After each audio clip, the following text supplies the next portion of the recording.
I'm bored.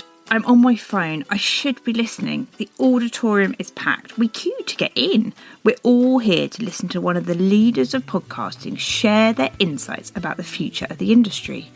But I don't care. I stopped caring about 90 seconds after the clearly very polished speaker started talking. A barrage of buzzwords, facts, figures, uplifts, sales growth, yada yada. Oh, I looked around the room. People are uncomfortable, giving those that they're with that knowing WTF look. And then movement. People start getting up from their seats. They're walking out at the podcast show during a talk by one of the leading podcast platforms. What's going on? And more importantly, what does that mean for you here listening right now? Hello and welcome to the Everyday Storyteller. I'm your hopefully more relevant host, Hilary Solzman. So last week I was at the podcast show in London and I witnessed a masterclass in how not to connect with your audience. Truly, it was a shocker, but it really got me thinking. Back in my old corporate life, I, maybe like many of you, went on countless presentation courses. But the one thing I was never taught about was storytelling. Now, head to any TED Talk and you'll see all the speakers always start with a memorable story. And often it's not about themselves. They grab your interest, make you sit up and listen, not sit up and leave. And they stick in your mind, just like they're meant to. Yep, go to any corporate presentation and the first 15 minutes will be someone justifying why they have the right to be there. Sales figures, accolades, awards, logos of brands they've worked with. It could be anyone talking. The most memorable thing you'll take from the talk, like I did last week, is just how poor a job they did. And I'm pretty sure that's not an objective that most people strive towards. So today, I want to share my tips for telling a more engaging story when speaking in public, whether that's to a packed conference room, an Instagram live, or just one-on-one in a meeting or networking group. So first off, as always, know your audience. Spend time to think about what's going to be most interesting and most relevant to them. Please note, this is often not what you think is most interesting or what's most interesting to you.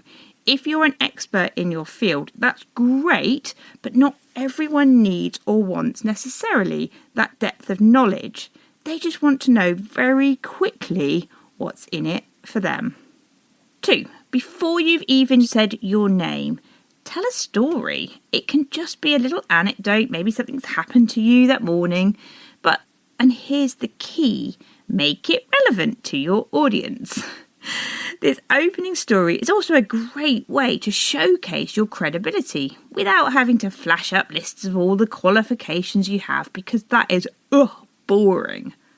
For example, if you're a coach, why not, rather than talking about how many years you've been doing it or where you trained, tell a story from the off about someone whose life has changed as a result of working with you. Immediately your audience will be able to see the potential you could hold for them, switching their brain into gear and making them much more open to hearing what you have to say next. Number 3, keep facts and figures to a minimum. Only really use them to evidence a point you're making rather than make them the full story. Our brains are wired to connect on a much more emotional level to story-led information.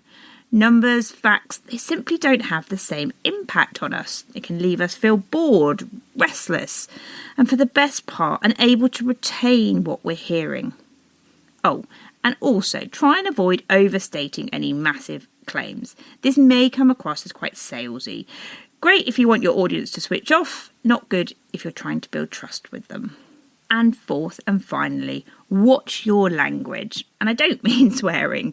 I mean ditch all the buzzwords, the jargon, the fancy pants things you think you should be saying just because you're standing up in front of people.